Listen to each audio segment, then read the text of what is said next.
오늘은 우리 교회하고 굉장히 가깝고 사실 이제 한국 교회를 세우신 분이라고 해도 과언이 아닌 마포 삼열 이 선교사님에 대한 이야기를 합니다. 마포 삼열 선교사님을 한국 교회의 아버지라고 많이 얘기를 하는데요. 왜냐하면 이분에 의해서 한국 교회의 소위 말해서 기틀이 다 세워졌습니다. 이 한국교회 기틀이 뭡니까? 사람이죠. 그리고 지도자죠. 그리고 선교적 방법이나 교회의 전체적인 그 기본 틀인데 그 모든 거를 다 세운 분이 바로 이 마포 삼열 선교사님이에요. 왜 이름이 마포 삼열이냐?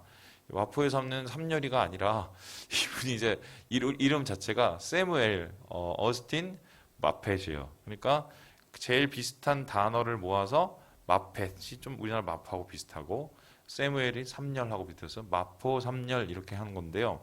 또 이분이 처음으로 한국에 와서 인천의 제물포에 도착을 해서 거기서 배를 타고 이제 서울에 왔는데 서울에 있는 그 북장로교 미국 북장로교 선교 본부에 와서 맨 처음 발을 디딘 게 마포였어요. 마포. 거기서부터 사역을 시작했기 때문에 이제 소위 말해서 마포에 있는 사무엘 그 목사님이신 거죠. 자, 근데 이제 이분을 가리켜서 이제 한국교회 아버지라고 하는 이유가 뭐냐면 지금 우리가 신앙하는 그 기초와 또 신앙하는 모든 이 교회의 이 시스템들이 솔직히 까놓고 얘기하면 다 이분이 다 세웠어요. 그래서 제가 사실은 여러 선교사님들 중에서도 마포 삼열 선교사님을 오늘 우리가 먼저 하는 이유가 뭐냐면 한국교회가 우리가 자꾸 본질로 돌아가자, 우리 원래 모습으로 돌아가자 이런 얘기를 많이 하잖아요. 그러면 절대로 빼놓을 수 없는 분이 한국교회의 본질을 기초를 세우는 마포 삼열 목사님이에요. 그래서 이 마포 삼열 목사님이 세웠던 그 한국교회의 그림, 그것은 바로 주님께서 우리 마펫 선교사님을 통해서 주신 한국교회의 모습이었는데요. 그 디자인을 우리가 다시 고민을 해봐야 어떻게 우리 한국교회 그리고 우리 교회가 다시 설 수 있는지 다시 돌아갈 수 있는지를 고민하게 된다는 것입니다. 자, 그래서요 이분의 시작을 좀 살펴볼 수 있는데요. 이분이 1896년에 26세의 나이로 이곳에 왔어요. 이곳에 와서 제일 먼저 이제 여러 이 적응 기간이 있고 한국어 배우고 막 이랬죠. 그런데 이분의 한국 선교의 방향성을 완전히 처음부터 기틀을 놔준 한 분을 만나게 됩니다. 그분이 누구냐? 바로 존 네비우스 선교사님이에요. 이분은 원래 한국 선교사님이 아니라 중국에서 활동하시던 선교사님이었어요. 근데 중국에서 이제 오랜 선교 활동을 하면서 이분은 좀 뭔가 조직적인 이 머리를 가지고 계셨던 분이거든요. 그래서 선교를 어떻게 하면 좀 더 효과적으로 하고 어떻게 하면 선교사가 떠난 자리에도 교회들이 제대로 설 수 있을까를 고민을 하다가 세 가지의 자립, 그냥 세 가지 삼자라고 그러는데요. 세 가지의 자립을 고민했어요. 첫 번째가 뭐냐면은 자전이에요. 이 자전은 뭐냐면 스스로 전도하게 만들어야 된다는 거예요. 그러니까 선교사가 북치고 장구치고 다 하는 거는 좋지 않고 이 견도를 받은 한국 교인들이 스스로 전도하게 만들자 하고요. 두 번째 뭐냐면 자립이에요. 그러니까 이게 뭐냐면 특별히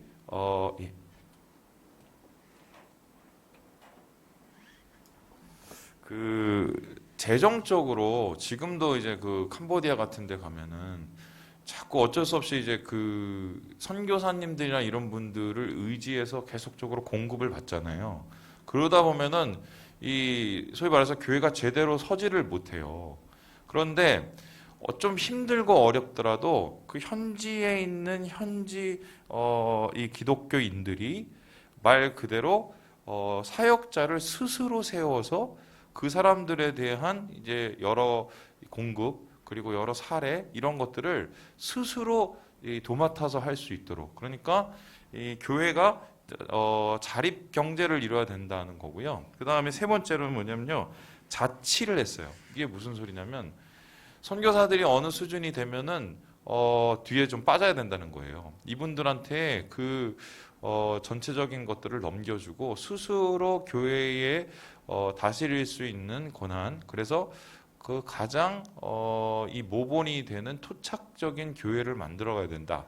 이런 걸 이제 주장을 하시고, 그리고 더불어서 뭐냐면은 이러한 자전 자치를 위해서 할 수 있는 하기 위해서 제일 중요한 게 기초를 쌓아야 되는데, 그 기초가 뭐냐? 성경 공부를 죽도록 시켜야 된다. 그래서 선교사들은 어떻게든 성경적으로 성경을 중심으로 가르치고 성경을 중심으로 사역하는 것을 보여줘서, 그래서 이러한 이 자립적인 교회, 자생적인 교회, 그리고 이러한 뭔가 이 스스로 자기를 성장시킬 수 있는 교회를 만들어야 된다. 이런 걸 주창하셨어요. 근데 마포 삼열 목사님이 여기에 완전히 큰 감동을 먹은 거예요. 굉장히 젊으셨던 분이. 그리고 나서는 뭘 하셨냐면요. 그러면은 한국의 교회, 이 조선의 교회를 어떻게 디자인할 것인가 고민을 하기 시작했고요. 그래서 첫 번째 선교의 방법이 여기서 나오는데요. 이게 뭐냐면 현장 중심의 설교를 하게 됩니다. 현장 중심의 설교. 그러니까 뭐 그냥 뭐 이론적이고 또 소위 말해서 여러 가지의 또 뭐 자료를 검토하고 뭐 이런 것보다 발로 뛴 거예요. 발로 뛴 거예요. 여기에 보면 그것을 좀 더 자세하게 볼 수 있는데, 우리 먼저 사도행전 1장 8절 읽겠습니다. 시작. 오직 성령이 너희에게 임하시면 너희가 권능을 받고 예루살렘과 온 유대와 사마리아와 땅끝까지 이르러 내 증인이 되리라 하시니라. 이 말씀을 그대로 지켰는데요. 이분이 1890년부터 거의 10여 년간을 조선 반도를 거의 샅샅이 발로 다 뜁니다. 그래서 1차 전도여행, 2차 전도여행, 그리고 그 후에 뭐 여러 전도여행을 통해서 이곳을 얼마나 돌았냐면요. 거의 몇천 킬로를 발로 걸어 다녔어요. 몇천 킬로를. 이게 처음에 1차 전도여행을 떠나는 마포 삼열 목사님 일행이었는데요. 이 당시 1차에 이제 거의 이제 북쪽에 있는 이 사역지를 쫓아다녔었는데, 평양, 의주, 원산 뭐 이런 데를 이제 소위 말해서 다 돌아다니는 거예요. 근데 이 열심이 얼마나 대단하냐면, 이 당시에 이제 지금의 북한 지역에는 복음이 거의 전해지지 않은 상황이었거든요. 근데 그거를 발로 뛰면서 그림을 다 그린 거예요. 그래서 실제로 이 평양을 굉장히 중요시 여겨갖고요. 평양에서 서울까지를 걸어서요 5년 동안 9번을 왔다 갔다 해요. 그러니까 뭐 그 당시에는 지금처럼 무슨 교통이 발달된 것도 아니고 무슨 뭐 차가 있었던 것도 아닌데 진짜 발로 뛰어다니는 거예요. 발로. 그것을 하면서 그것을 그냥 했겠어요? 기도를 하고 하나님 앞에 물어보고 영혼을 만난 거예요. 그래서 실제적으로 이분이 발로 뛰면서 뭘 하셨느냐, 이 사진을 보면 더 확실한데, 저기 모자 쓰고 저기 서 계시는 분 있죠? 일단 장터에 들어가요. 장터에 들어가서 뭐냐면 사람들 제일 많은 장터에서 거기서 그냥 한국말로 휘멀건 사람이, 장대 같은 사람이 모여서 그냥 대놓고 노방전도를 했어요. 오늘날 한국교회가 노방전도를 끊이지 않고 하고 있는 이유가 누구로부터 시작이 됐어요? 이분의 전도 방식을 그대로 따르고 있어요. 그래서 이 소위 말해서 현장 중심의 사역. 그러니까 사역은 바로 영혼을 만나고 영혼 중심으로 이 나라를 하나님 앞에 올려드리는. 여러분, 이렇게 걸어다니는 이 기간 동안에 하나님 앞에 끊임없이 기도하고 영혼을 위해서 기도하고 이 땅 가운데 하나님께서 하나님의 영광을 드러내시도록 그렇게 하지 않겠습니까? 그래서 이분이 기도를 하는 가운데 어떤 계시와 또 마음을 주셨냐면, 지금은 이 조선이 청나라와 또 하나 일본에 짓눌려서 살지만 하나님께서 언젠가는 이 나라를 영적으로 부흥시켜 주셔서 강대국이 만들게 하실 거라는 마음을 하나님이 주셨어요. 그런데 그 예언이 100년이 지난 다음에 이루어진 거예요. 그래서 그게 다 어디서 나왔냐면 현장을 발로 뛰는 그 사역에서 시작이 된 거죠. 두 번째로 이 마포 삼열의 선교사님의 방식은 어떤 거였을까? 우리 같이 한번 읽어보겠습니다. 시작. 사람을 세우는 선교. 발로 뛰는 선교. 두 번째는 뭐냐면, 일단 제일 중요한 게 건물 세우는 게 아니라 뭐를 세웠어요? 사람을 세웠어요. 이게 되게 중요해요. 한국 교회는 건물 세워서 이 부흥한 교회가 아니에요. 사람을 세워서 부흥한 교회인데요. 바로 이러한 사람을 세우는, 자립과 자전과 자치를 위해서 사람이 먼저인 선교를 이분이 생각하는 거예요. 우리 함께 골로새서 말씀을 같이 한번 읽어보겠습니다. 시작. 우리가 그를 전파하여 각 사람을 권하고 모든 지혜로 각 사람을 가르침은 각 사람을 그리스도 안에서 완전한 자로 세우려 함이니. 사람이 세워져야 예수 안에서 사람이 세워져야 교회가 세워지는 거고, 교회가 사람을 통해서 영광, 하나님의 영광이 나타나기 마련이라고 생각을 했는데요.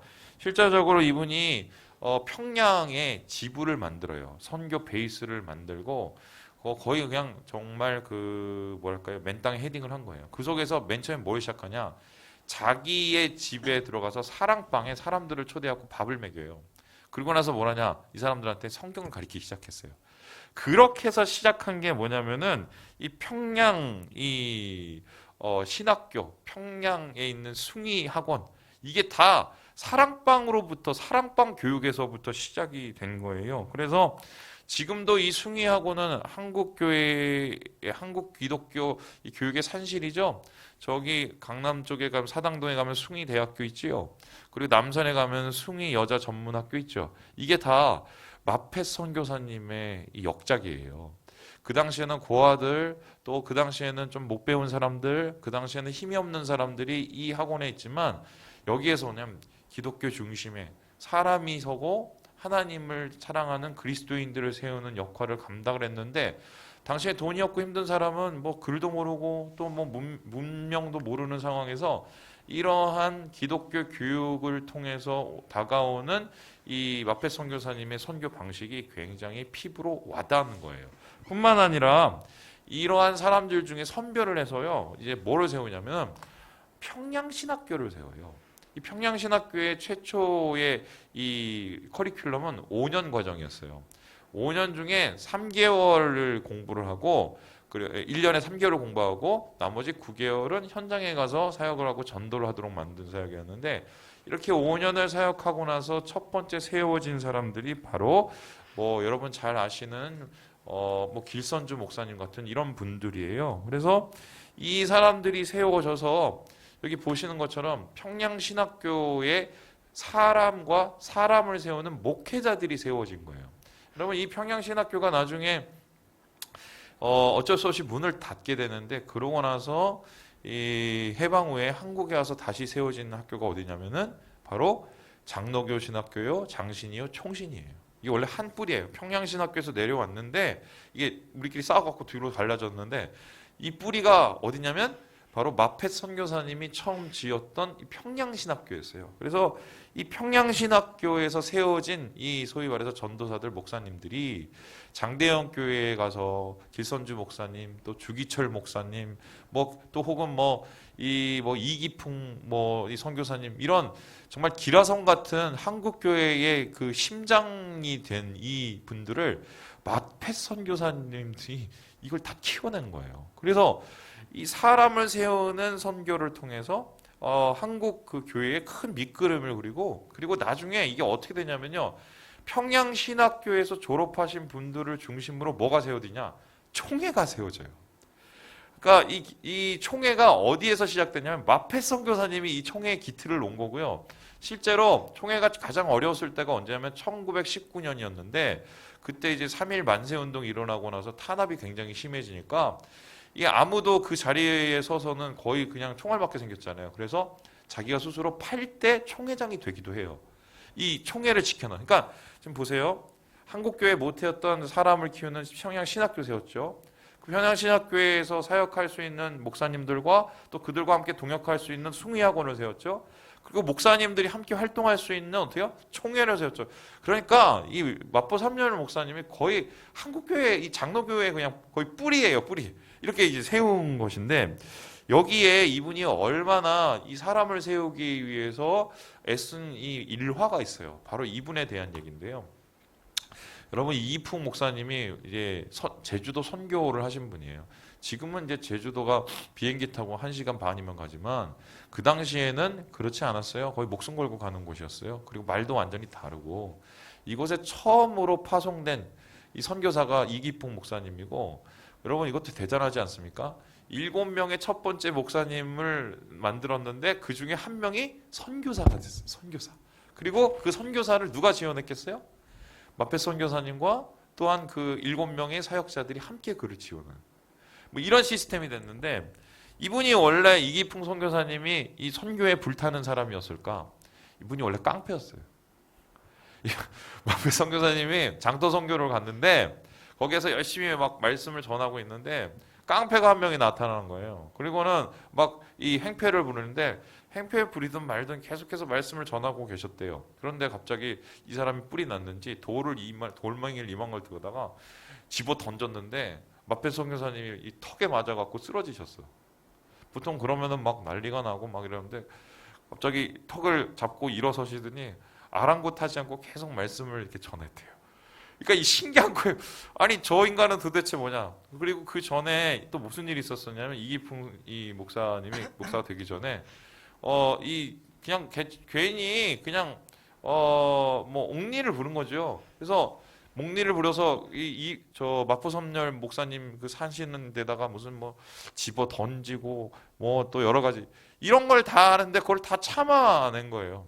신기해서 가서 물어본 거예요. 내가 이렇게 하는데 안 믿냐고. 주님의 영혼이고 내가 주님의 마음으로 사랑하고 주님의 마음으로 용서하기로 내가 작정을 하고 이 말에 이제 뒤집어진 거예요. 이분이. 그래서 깡패가 최초의 선교사가 되는 역사가 이 작품이 누구의 작품이냐? 마페 선교사님이 주님의 마음을 품고 사람 세우려는 열정으로 사역했기 때문에. 그래서 한국 교회는 제가 볼 때 뿌리는요. 교회가 건물 세우는데 지금 혈안이 되어 있지만 사실은 사람 세우는데 우리가 최선을 다해야 돼요. 사람이 먼저거든요. 한국 교회가 그렇게 그 기틀 위에 세워졌기 때문이에요. 마지막으로 이분의 선교 방식은 어떤 방식이었을까? 우리 같이 한번 읽어보겠습니다. 시작! 기본을 지키는 선교. 현장 중심의 선교, 사람 세우는 선교, 그리고 기본을 지키는 선교다. 이게 무슨 뜻일까요? 우리 함께 2장 2절 고린도전서 오늘 말씀을 다시 한번 읽어보겠습니다. 시작! 내가 너희 중에서 예수 그리스도와 그가 십자가에 못 박힌 것 외에는 아무것도 알지 아니하기로 작정하였습니다. 보통 사람이 사역을 하다 보면은 그 사역의 열매들을 지키기 위해서 어느 정도 타협을 하는 경우가 많았어요. 그리고 그 당시에는 세계 전역에 소위 말해서 신신학이 들어왔어요. 신신학은 뭐냐면 성경을 비평하는 건데요. 성경에는 거짓말도 있을 수 있고 성경은 전설일 수도 있고 성경은 꾸며낸 걸 수도 있다고 생각하는 거예요. 그런 신학이 이 미국에 이제 소위 말해서 상륙을 해서 굉장히 이슈가 되는 때였어요. 그때 그러한 이슈 또 그러한 이 싸움 속에서 이 마페 선교사님이 뭐했냐? 우리는 그거랑 상관없이 성경만 가리킨다. 그래서 이 평양신학교의 이 커리큘럼이 뭐였냐면 성경으로 시작해서 성경으로 끝났어요. 창세기부터 요한계시록까지 가르치고 끝났어요. 이러한 전통이 지금 그대로 남아서 총신은 어떤 학교냐면은 굉장히 성경을 가리키는 성경 중심의 학교예요. 그래서 이 전통이 누구로부터 나왔냐? 마페 선교사님이 기틀을 놓으신 거예요. 특별히 이분이 이제 이 기록을 보면요, 보면 뭐죠? 이 한마디로 성경을 있는 대로 믿자. 성경을 더 깊이 연구하자. 마치 네비우스 선교사님이 얘기했던 것처럼 뭐 자립자전 자치 이거의 가장 기본이 성경이라고 그러겠잖아요. 그러니까 뭐 죽든 살든 일단 어쨌든 성경을 제대로 가르치고 성경을 가르치는 것에서 끝나는 게 아니라 성경대로 사는 것으로 이분이 자신의 모습을 보여준 거예요. 이 선교사님들한테, 목사님들한테. 그건데 이러한 이 마포삼열 목사님의 이러한 이 선교적 방법이 열매를 거두는데요. 놀라지 마세요. 당시에 평양에 맨 처음에 도착했을 때 평양에서 교회를 다니셨던 기독교인들이 10명도 채 안 됐어요. 그런데 이렇게 사역을 하고 뭐 신학교를 세워서 그것이 20년이 됐을 때 몇 명이 됐냐? 평양시의 20%가 기독교인 됐어요. 놀랍죠? 거기서 끝난 게 아니라 원산, 의주, 이 평양을 중심으로 이 북쪽에 있는 모든 지역이 다 번져나가기 시작해서 소위 말해서 사경회, 말씀 중심의 이 전도, 말씀 중심의 교회, 말씀 중심의 사역으로 이 소위 말해서 지금 북한 지역이 완전히 복음으로 불타오르는 뭐 이런 역사가 일어나게 됩니다. 근데 이게 위기를 맞게 되는데 어떤 위기냐? 바로 이 부분이에요. 일본이 강압이 오고 신사참배를 시켰어요. 신사참배를 시켜서 신사참배를 따르지 않는 이 기관들을 굉장히 괴롭히기 시작을 했어요. 그런데 이때 참 안타깝지만 이 한국 선교의 기틀을 놓았던 언더우드 목사님, 뭐 선교사님, 그리고 뭐 여타의 어떤 목사님들은 신사참배를 다 그냥 허용했어요. 허용했어요. 그분들은 뭐 직접 신사참배를 했는지 안 했는지 모르겠지만 그래서 그냥 자기가 세워놓은 이 열매 그리고 이러한 사람들을 생각해서 그런지 타협을 했어요. 그런데 마포섬열 목사님만 남았어요. 숭의학교, 평양신학교, 신사참배에 반대를 했고요. 결론적으로 나중에 어떤 일이 일어나느냐, 이 굉장히 정부의 조직적인 이 탄압이 시작이 되면서 어쩔 수 없이 스스로 이 학교 문을 닫을 수밖에 없는, 이게 이유가 뭐냐면 신사참배를 안 하려고. 사람들이 이것 때문에 논란이 굉장히 많았어요. 아니 조금만 눈을 감지 뭐 그게 그 대단하다고 그러냐. 그런데 이분의 생각은 달랐어요. 아니 하나님에 대한 말씀에 대한 중심이 없고 진실함이 없고 기본이 없는 그러한 건물, 그러한 신학교, 그러한 신앙인 세워봤자 그게 무슨 허울만 좋은 거지. 우리는 중심과 기본을 지키고 말씀을 지키고 진리를 지킨 사람이 어떻게 천황한테 가서 천황을 하나님 대하듯이 할 수 있느냐. 그건 기본에 어긋난다. 그리고 나서 이분이 어떻게 되느냐. 이게 처음에 들어왔을 때의 모습이고요. 옆에가 나가실 때의 모습인데요. 한국에서요. 장장 46년간을 사역을 하셨어요.